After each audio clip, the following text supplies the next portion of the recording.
Hey everyone, and welcome to Round Glass Review, and today we're going to be talking about the Pergear. Now, this lens was also sold under the brand Chicar, which is the brand I have, but it's the same lens as the Pergear 35mm f1.2 APS-C lens for, well, I used it exclusively in Sony E-mount, but it's available in other mounts, and we'll come to that in a moment, or a few. This went into production around in 2020. According to Amazon, it was first for sale on Amazon on 22 June of 2020. And as far as I can tell, production is still ongoing, at least to say the minimum. Pergear is still selling this as new on their website. For typical lens uses, this is a general fast walk-around lens for APS-C. But the Pergear, compared to similar lenses from other brands, and that's similar spec, 35mm f1.2, allows very close focus, and it's good, very good, for close focus shots as well. There are limitations to this lens. We'll get through all of them and all of the pluses for this lens as well throughout this video. Also, if you're new to this series, there won't be any test charts or situations that intentionally set this lens up to succeed or fail. These reviews are based on real-world use and aim to provide images and, when possible, video that mimics how you are likely to actually use this lens. And now the TLDR for this video. For the price, which is $109 US as of this video's recording, it's a good lens. Would I say that had I paid $200 instead of $110 for it? No. Adding nothing at all whatsoever that you cannot find on every review about this lens. The focal length and angle of view, now this is for APS-C, remember this lens does not cover full frame. The focal length is 35mm with an approximately 44-degree angle of view. Pergear does not provide angle of view data, so I had to calculate it myself. Thank you, Pergear. The aperture range is 1.2 to 22, which is a significant aperture range. However, I found that the figures, which are the aperture markings, on my copy at least, were marked incorrectly, and I'll cover that in the tips section shortly. Filter size is 43mm, closest focus is 25 centimeters, which is also 0.8 feet. It's manual focus only, and it's available for use in EOS M, Nikon Z, Fuji X, Sony E, and M43, which would be the Panasonics and others. And I used this lens exclusively on multiple Sony E cameras, specifically the A5000, A6400, and the A7S II, just to kind of see what it would look like on full frame. The lens weighs 210 grams. So the Pergear is a good all-around lens. It's suitable for most any subject you can put in front of it and a wide array of shooting settings. I liked it as a portrait lens, especially, which you can see by the continuous and copious numbers of shots of Steinbeck in this video. However, as an overnight non-technical lens and as a slightly narrow landscape lens, it also worked very well.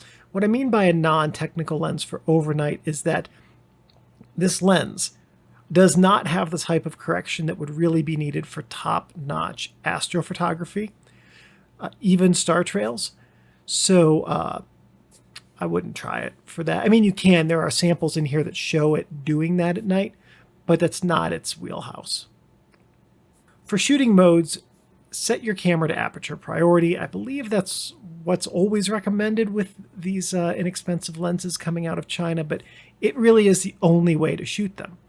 So I also noticed that this lens consistently delivered higher than expected shutter speeds on the cameras I used. Now I'm also working on a video comparing this to 4 other 35mm f1.2 lenses, including the 7 Artisans and the Neewer and a couple of others. Those lenses consistently, as they started to stop down, had different meter readings than this one did, and this one was continually delivering faster readings. I initially thought that was going to be due to just the lens focusing tons of photons onto the sensor. However, measuring the apparent entrance pupil of the lens at f5.6 and the actual apparent aperture is f3.3. Now, for those of you who are new to this, what I mean is Apertures are not measured by their physical diameter, but by their apparent diameter at the front of the lens. So if you are looking at the lens on the from the front of it as part of the optical system, and you take the front elements off, the physical aperture is going to be smaller inside of the lens, or larger, than the apparent aperture. It is almost certainly not the exact same size.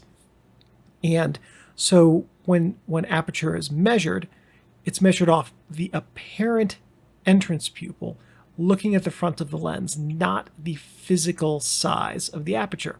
And if you want a really, really good example of this, just pick up any 135 millimeter f2.8 lens. Just pick one up for $5. That's an M42 mount from the 70s, and look through it. And it looks like you are looking through a tube from the front. But if you look at the back, you can see there's a big metal housing there. And that's just a representation of the way that aperture is not the physical size of the opening, but the perceived size of it. So, tangent over. Basically, setting this lens to f5.6, the apparent aperture from the front of the lens is actually f3.3 and change. When I set this to the marked f16, the apparent aperture was actually around f5.3 and a silly number of decimal places after that. That said, I do think I did not get that measure quite right, so the actual number at f16 is probably more like f8 to f10. However, it's still way off of f16. And that variance is also the amount of variance in shutter speed reading that this lens was given consistently across the board. So I'm going to suggest that this lens isn't actually projecting more photons onto the sensor to make it perform faster. I think the aperture numbers are just really poorly calculated and marked. So I suspect that the lens's aperture stops are calculated off of the aperture's physical diameter and not the apparent entrance pupil as viewed from the front of the optical system. That's speculation. I want to make clear that is speculation on my part, and that's because I wasn't able to disassemble this lens far enough to verify the physical aperture size. I did try. So the whole point of that is just to keep your camera in aperture priority mode and you'll be fine. Also, ignore the focusing scales. They are laughably far off. Take a look at these two samples and the text will help explain it. It is as though the scales were placed on the lenses as a design element and that as though they were never actually calculated by engineers. They are so far off. If you do like filter use, don't buy new filters in this lens's tiny 43mm filter thread. Don't buy a whole bunch of different filters just for this lens. What you want to do is buy a 43mm to your favorite filter size step up ring instead, and then also get a lens cap in that same favorite filter size diameter. Leave the step ring on the lens.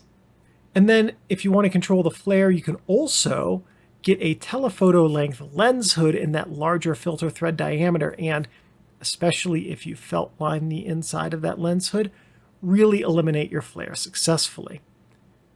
As for metering modes, I found that this lens works well regardless of which metering mode you're using, so use whatever is best for your setting and subject. So this is where I would normally put the diagram of the lens up on the screen. However, Pergear has not that I've found, and believe me when I tell you I looked, published a diagram for this lens. Pergear does state that the lens has 6 elements in 5 groups. And also, as I noted, I did try to take this lens apart to measure the aperture. While I was at it, I was also going to put together a lens diagram based on the disassembly. But like I said, I did not get far before I ran into components of this lens that did not have a discernible removal method and no apparent reassembly method. For breathing, from your closest focus on this lens to infinity, it is significant. And if you're shooting wide open, foreground subjects can disappear.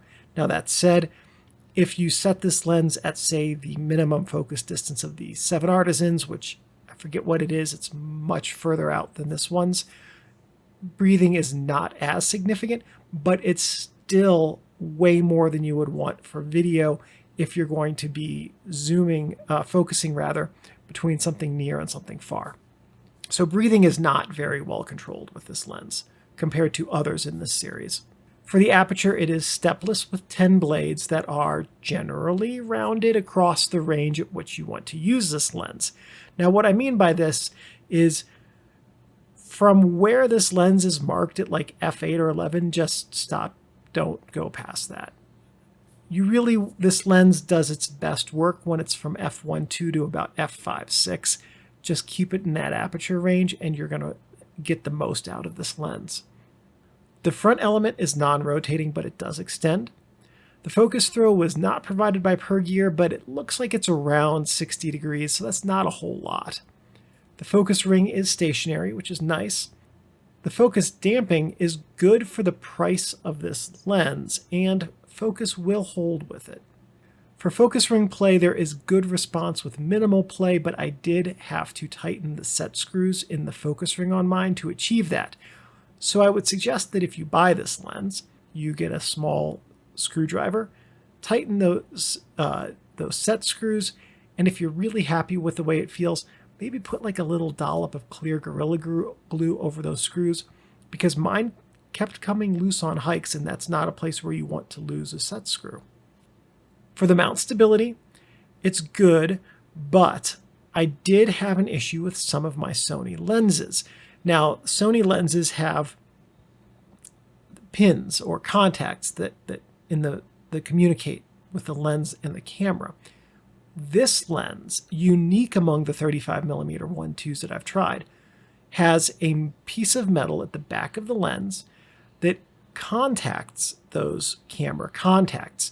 And so with some of my cameras, this lens would cause a short, and then the camera would not fire while the lens was mounted, even though shoot without lens was turned on. So if you run into that issue, there are two things you can do. You can put some Scotch tape along the black ring on the inside of the base of the mount, which is the part that's causing the problems, or you can do what I do and very, very carefully use clear Gorilla Glue and paint a very thin film over that black ring. Don't get it on the lens. It is so hard to get Gorilla Glue off of lenses. Trust me on this. So you put just a very thin film over that whole black ring, and that will prevent the electronic contacts from shorting out when you mount the lens. So as a general statement, this lens could be used effectively for video for the correct subject and setting. The aperture and the focus are both really smooth, though not perfect, and there will almost certainly be a little bit of focus jitter with them when you adjust focus. So if you do decide to use this lens for video, care will need to be taken when focusing and adjusting your aperture in the video. For sharpness, it's good when the lens focus is close, and I mean like very close, like near the closest focus. And also when you keep the aperture to the marked f8 and wider, preferably f5.6. Matter of personal preference. I found that by f8, images started to look a little soft. Sharpness becomes fair to meh, to honestly really bad, at medium to far focus with the smaller apertures. So avoid setting your aperture to anything smaller than f8 because this lens is unforgivably soft at small apertures, especially when you're focused in the distance. For build quality, for the price, it's good. Compared to top-tier lenses, it's acceptable at best, mediocre at worst, but this lens, it's not competing with $1,000 to $4,000 lenses. Basically, mine arrived feeling like it had been used heavily for a couple of years already. Now that said, it also meant that it felt broken in, and I don't have an issue with that aspect of it. It did feel very easy to use right out of the box. For your aperture shape or blade count, it has 10 apertures, and they're rounded-ish to f2.8. So from 1.2 to f2.8, the aperture shape is pretty round, and what that tells you is that that is really where this lens is intended to be used. And I'm going to say that that's where this lens works the best. Yeah, it does get a hair sharper down to about f4, And realistically, you can use it pretty well up to f5.6, but when this lens was designed, it certainly feels like the design team made it to be used wide open, and wide open in a manner that embraces the lens flaws that come with that, and we'll get to that in a few minutes. But at any rate, when you stop down past f2.8, then the aperture begins to take on a polyhedron shape that becomes pretty apparent in your out of focus area characteristics by the time you reach the marked f11. Out of focus area characteristics are an acquired taste. The out of focus area characteristics vary substantially with these following factors: your aperture, your subject to lens distance, your subject to background distance, and the lens to background distance. So if you take those 4 factors and they align well, then like magic, you have a really nice out of focus area. If they don't align well, the out of focus area is likely not to be to your liking. This lens exhibits its best out of focus area characteristics when the subject is near the lens, the aperture is at f4 and wider, and the background is a decent distance behind. All that said, compared to the peer lenses in this lens's class, and that's the 7 Artisans 35-1.2, the Hengjia, and the Kaxinda I've tried, and the Niwer. I have not tried some of the other ones like the Samyang and so forth. Of those, this lens delivers the best in terms of out of focus area characteristics and handily tops the second best, which is the 7 Artisans. For contrast, this lens is very contrasty in terms of the way that the raw files come out. And what that means is that your post-process requires minimal contrast enhancement to deliver good contrast from these images. Contrast with this lens is a bit lower wide open to around f1.6, but beyond f1.6 to the smaller apertures, contrast really improves. And with those larger apertures, the lack of contrast is due to internal flaring or reflections, as well as some out-of-focus light artifacts. For design flaws, this lens has some. There is substantial flaring when light is in the frame or just outside. There is some really ugly ghosting from internal lens element reflections with bright light being in the frame too. And in partially disassembling this lens, I can confirm that the elements are black painted on the periphery, so there's no need to take apart your lens to do that. It is a pretty thin coating of black paint, but it's there. Flare from the edge or off-frame light sources can be used creatively, however. And if you're a portrait photographer who likes flare in their images, this lens might speak your language. Also, this lens has substantial and noticeable barrel distortion. Now, this is mostly an issue when you're photographing flat surfaces, and in practical use for this lens's purpose, the barrel distortion is not really going to pose an issue. This isn't designed as an architecture lens and really shouldn't be used that way. If you photograph graph paper all day, you don't want this lens, but I don't know anyone who's doing that. At any rate, portraits, landscapes, things like that, the barrel distortion is a non-issue. The lens does vignette, but I'm going to argue that it's good by fast lens terms, and that vignetting is beneficial for portrait shooting. So if you're going to shoot this at the fast apertures, let's say f2 and faster, you're going to get some vignetting. And just embrace it, because with your portraits, that can really do some good work for you. Also, the speed of f1.2 and the fact that this lens has an accurate infinity stop, which is so much different than most of the inexpensive lenses coming out of China, make it seem like this lens would be good for astrophotography. However, it has significant coma, especially around the edges, and that makes it a poor choice. And I'm going to argue also that the flaring issue makes this lens worse for astrophotography than the coma, because any light getting into your frame from a passing car or something like that, or you accidentally swinging your flashlight if you're out at a campsite, whatever, is going to ruin your long exposure and your hard work. Another thing is that this lens also exhibits some field curvature, but it's generally survivable, especially at faster apertures with intentionally narrower depths of field. In that setting, the field curvature is large, but it's going to contribute to the lens's out of focus characteristics and will largely pass unnoticed. However, if you're shooting flat surfaces that have texture or designs on them, the field curvature could definitely rear its ugly head with this lens.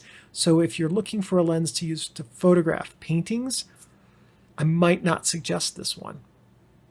As for your balance with cameras, it is ideal on light cameras, but it's also good on heavier ones. It's a tiny lens, so it just really pairs very well with a small APS-C like the A5000 I used it on, but it also feels pretty well at home on the A6400, which is a significantly larger and heavier APS-C camera. The Pergear 35mm f1.2 seeks to be a good generalist lens. It wants to be that single solution, normal focal length lens that you can carry around all the time on your APS-C mirrorless camera. In some ways it succeeds. The lens' very close focus compared to the other lenses in this class make it easily the best APS-C 35mm f1.2 manual focus lens in the sub $150 price range coming out of China today. The lens also performs best in terms of out-of-focus area characteristics compared to its peers with tamed blurry areas when used correctly. And the lens is small and light and somehow still very easy to hold and use. There are a lot of great positives to this lens. And while yes, there is a but coming, let me first temper it by saying that this lens will be in my Sony APS-C kit because it is empirically good at what I need it for. In fact, all of the videos in this series this year have had footage and cover splash screens shot using this lens. This lens has really become one of my workhorses in terms of getting just material that I use for this channel. But there are some significant issues with the lens's image quality at smaller apertures. And of course, who even knows what those apertures actually are and if they really truly are marked correctly on the aperture ring. And zone focusing is only for those of you who are completely unconcerned with actual proper focus. And of course, if your work thrives on out of control, chaotic, crazy, or fork in the eye bokeh, then this lens is not going to be for you. The Pergear 35mm f1.2 has a smaller usable range than top-tier lenses, as should be expected by the significantly smaller price. And if you use the lens in that range, you can obtain very good to exceptional results at a price that makes this lens very attractive. Shot closer than around 10 feet and at apertures of the marked f5.6 and wider, this lens really hits well above its weight class. It's not a lens that you will dream about using. It's not a lens that you'll be inspired to write poetry about. But it is a lens that will do all the things you ask, and it will do them well, predictably, and consistently. And for a $110 lens, that is high praise.